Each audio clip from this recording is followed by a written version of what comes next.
Hello, it is Julian again, and welcome back to the second part of the 5-part risk management series, where this time we are going to look more into the processes that we can use to really identify hazards within the workplace.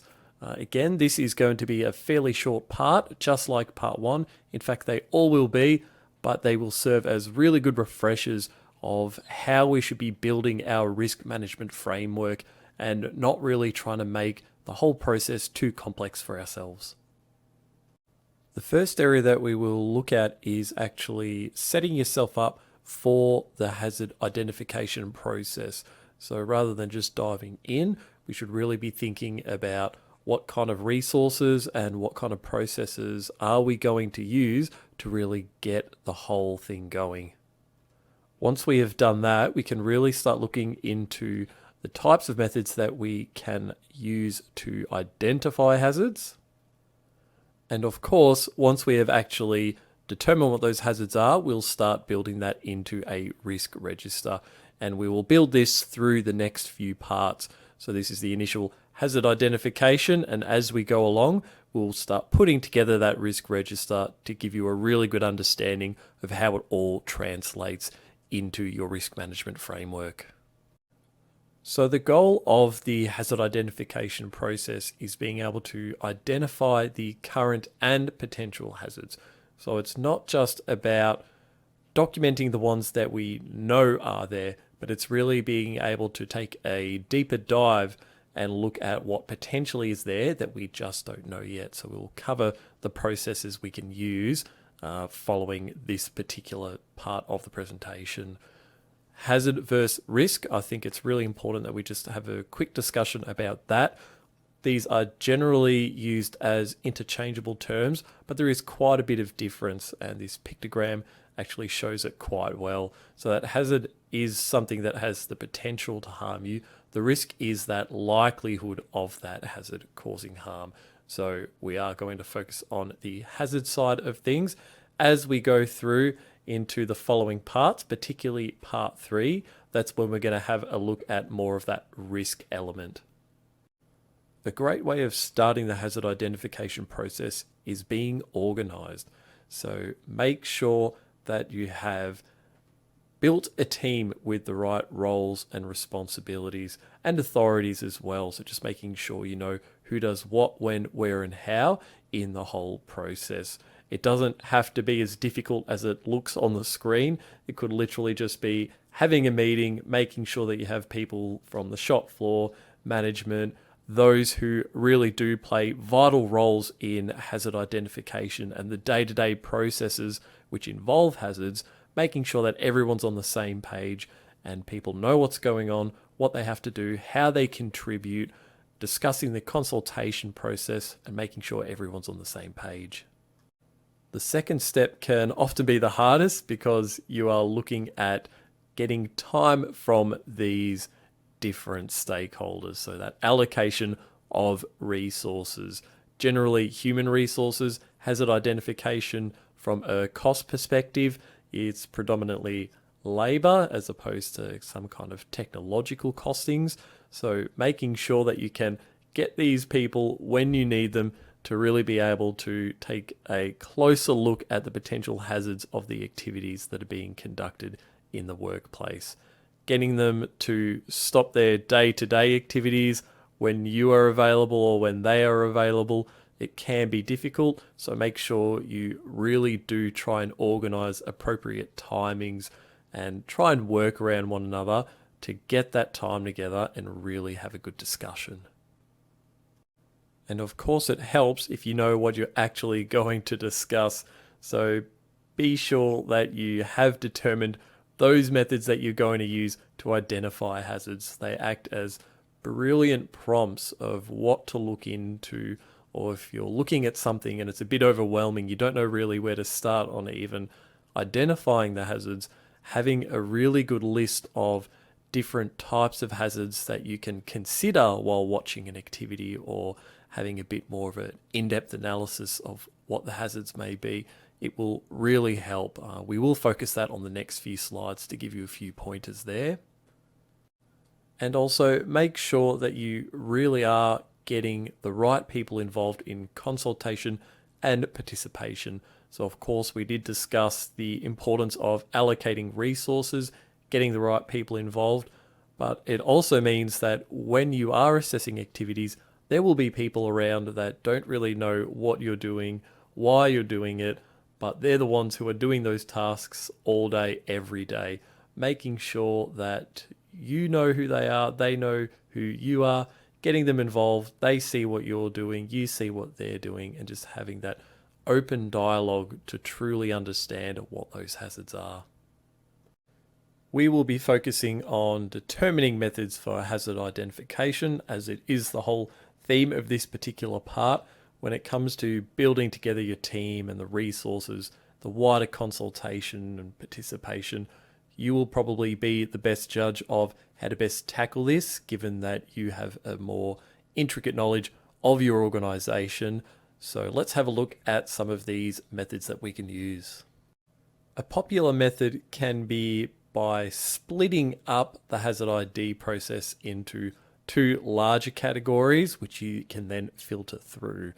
You can look inwards, so that's all the kind of data and information you can get directly from within the workplace. So of course, we want to be checking our current incident records, any work cover claims, having a look at the type of conversations and discussions out of committee meeting minutes. We can have a look at safety data sheets, our plant manuals, having a look at any kinds of particular warnings that are within those documents. The workplace inspections, that is always a good one, seeing what's coming out of those, what's being identified on a routine basis.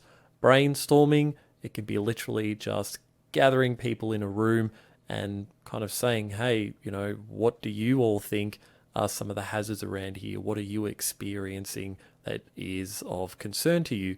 And then, of course, your independent audits. So people coming through with the right expertise to be able to conduct a thorough gap analysis and have a look with a set of fresh eyes.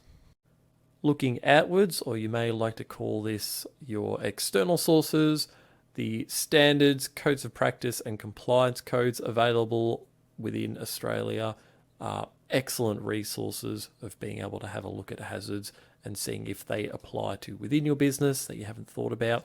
Industry statistics, it is great to see how different demographics, different industries are performing. There's a number of really good statistics which we'll go through quickly after this. Regulatory bulletins, they are really great in seeing the more high risk items that are popping up. And then of course you can have a look at the prosecutions as well that are coming through. Let's have a look at the most recent statistics provided by SafeWork Australia. So this came out in January 2023, so this year, but there is a bit of a lag in the collection of data. So a lot of the data provided is between that 2020 to 2022. We can of course see that vehicle collisions in relation to fatalities is represented quite significantly. So if we are working in an industry where we are looking at lots of vehicle movement, vehicle use, then of course we already see that regardless of what our internal statistics say, we really should be making sure that we're capturing hazards associated with vehicle collision. And the same goes for the rest of the causes that are listed. Have a look at them and consider, well, how do these apply to our current business or those working within the business? Don't forget about contractors doing works as well. A good example is, well, you may have nobody working at heights within your warehouse, but fall from heights is still a risk. If you're having someone come in, for example, to change a high bay light, consider the full kind of range of different hazards associated with those stakeholders coming on site. We can also have a look at fatalities based on occupation. So next we will have a look at industry type, but purely from an occupational point of view, we can see that machinery operators and drivers are overly represented. When it comes to industry type, it's not surprising, unfortunately, that it comes down to agriculture, forestry, and fishing being the most high risk industries. Transport, postal, and warehousing tends to get represented as well. Of course, when you think about the main cause of fatalities, collision with vehicles, that seems to make sense, followed by mining. Now having a look at serious claims, which are those which have resulted in some form of workers' compensation or a week or more being taken off work. These types of statistics are really good to get data on when it comes to not only understanding what's caused the serious claims, but also when you're trying to really bring home to the wider team the importance of safety and how that translates into costs for the business. It is unfortunate, of course, personally, and I know a lot of people, most I would say, are more concerned about the welfare of personnel. But when it comes to a business, there certainly are those cost aspects that really can help you in bringing home your message and getting the resources you need when implementing safety initiatives. We can see that agriculture, forestry, and fishing again come out as number one, not only for fatalities, but for serious injuries. Healthcare and social assistance is number two, though, when it comes to serious. So we may not have seen them from a fatalities point of view as highly represented, but now we can see from a serious incident point of view, they certainly come up on the list. So feel free to pause this, have a bit of a look, reflect on your industry, and determine where you currently sit within these serious incident fields. Before we have a look at the types of serious incidents, I think it's really valuable to also have a look at the demographics. They do provide demographics as well for sex. I've just shown the ones here for age, and it's quite interesting because I would have thought that perhaps the younger ages were going to be more represented just based on knowledge, awareness, exposure to the industries that they work in, but we can actually see that it's pretty evenly distributed across a large age group. And then looking at serious claims, it generally does not come to a surprise that body stressing comes out as number one, along with falls, trips, and slips of a person as well. It's just such a common thing when we're using our bodies day in, day out, that we are going to potentially receive some form of body stress. And of course, with the amount of movement that we do, the types of environments that we all work in, regardless of industry, slips, trips, and falls is always a quite large present hazard within a range of workplaces. This is looking at the data with a bit more resolution, and this is a good example where you can actually see the male and female distribution. I didn't actually notice until just now that that was part of this chart, but we can start looking at it in more detail. So bringing it back to the subject of today, hazard identification. Have you identified these hazards in the workplace? If you haven't yet, well then how are you going to identify it now and start thinking about risk mitigation strategies? And just on the final slide, looking at statistics, we can go down another step in resolution and actually have a look at the body location of where these serious injuries are occurring. And I believe, having a look at this, that lower back may come underneath trunk, as we can see that body stress is the number one cause of serious injuries, and then typically they do occur in the lower back area. I could be wrong here, and I will actually have a bit more of a look into it, but again, it's just a good way of thinking about the types of activities being done in your organization, and also comparing your current injury statistics and having a look at the body locations to see if you are following this trend or if there is another trend occurring. And this is probably a good segue into our workplace incident reviews. So just having a look at what's going on, what's being logged, what's coming out of your first aid incidents. So it could be as simple as you just noticing that in one particular area, there seem to be quite a lot of small cuts occurring, Well, they've been small every time in the past, doesn't mean that the future ones are going to be as small. Maybe it's just been by pure luck. They have all resulted in that. So have a look, see if there are any trends, but also keep in mind the absence of data is a bit of an issue as well. It's no longer the case that no news is good news. If people aren't reporting and you haven't got that culture of reporting embedded, then you might not be able to see the hazards as clearly. So have a really good look into that information, but also with a bit of a grain of salt. If you don't see a particular incident occurring, doesn't mean that there's the absence of the hazard. It could just be the absence of reporting. I am a real big fan of workplace inspections. Sometimes they are often seen as a bit of a tick and a flick exercise, but if done correctly, they are fantastic at identifying hazards. I recommend having a look at any previous ones that have been done, but also redo a workplace inspection with that hazard identification mentality in mind. It's only meant to be done at a high level. Don't need to drill into specific tasks or activities, but a good solid walkthrough with a great template is just a good way of prompting the mind to think of particular hazards.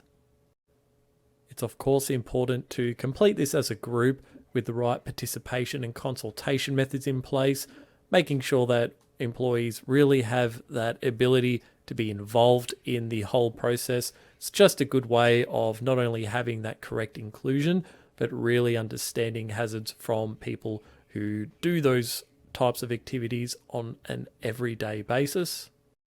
Have a look through your safety data sheets for chemicals on site to get a bit of an understanding of the types of precautions that have been identified as a result of those chemical hazards. Also have a look at your safe work method statements if you have any, because they are always a great way, particularly if you're not familiar with that environment, to see what others have identified as potential hazards. And while you are doing this workplace inspection, certainly factor in the industry trends that we had a look at or through your own research. And again, there's codes of practice that you can have a look at, Australian standards that you can go through, consider the incident reports, and then collective industry knowledge as a team as well. So somebody might have a really good understanding of a particular activity and the associated hazards. Combine all this during the workplace inspection, and you will find that you have a whole list of hazards and a really good starting point to managing risks within the workplace. So this leads us to the next question, which is, once we've identified our hazards, how are we actually going to classify them?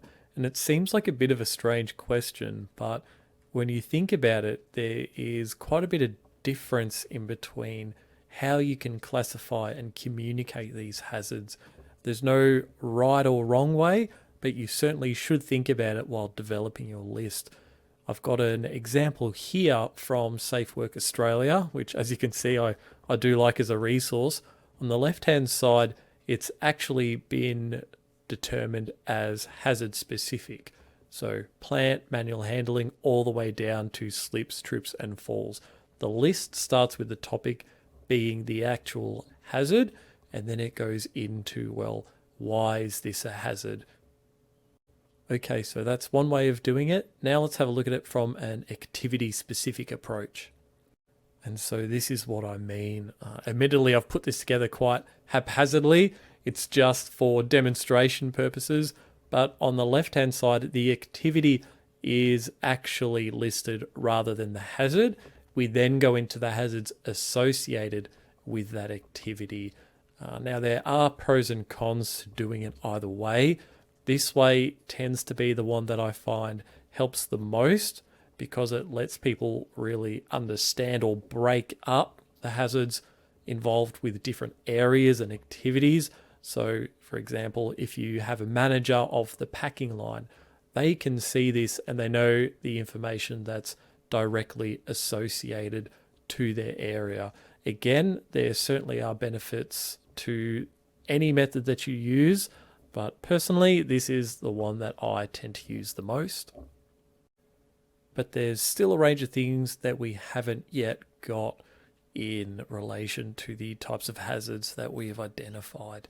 You can see that when it comes to controls, it says current only, and that is really important to think about, because right now we just want to know what the hazard is, what those risks are associated with the hazards, and then the controls we have implemented.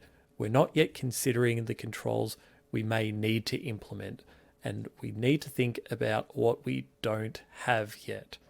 Well, we don't have the level of risk based on our current controls, so we don't know if they're yet effective.